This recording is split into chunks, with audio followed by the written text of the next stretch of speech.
আমরা অনেক সময় মানুষকে একে অপরের সাথে স্বাভাবিক কথা বলার সময় গালি দিয়ে কথা বলতে দেখি। তাদের ব্যাপারে ইসলামের বিধান কি? দেখেন,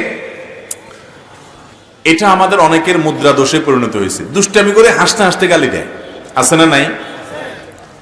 যুবকদের মধ্যে এই রোগটা আজকাল প্রকট আকারে দেখা দিয়েছে যে এক দোস্ত আরেক দোস্তের সাথে আলাপ সালাপ করছে, রসিকতা করছে, রসিকতা করতে করতে অমুকের বাচ্চা তমুকের বাচ্চা বলে গালি দিয়ে ফেলতেছে।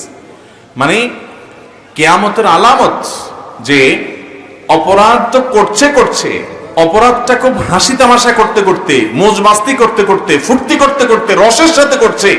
অপরাধ যদি কেউ করে, অপরাধ বোধ যদি তার মধ্যে থাকে যে আমি অন্যায় করছি, লজ্জা যদি থাকে, তাহলে আল্লাহর কাছ থেকে ক্ষমার আশা করা যায়। কিন্তু অপরাধ করছেন, আপনার হুঁশ নাই, আপনার দিশ নাই, আপনি অপরাধ করছেন মজ মাস্তি করতে করতে, এটা খুব ডেঞ্জারাস একটা সাইন। এই অপরাধ থেকে তো তওবা নসিব হবে না।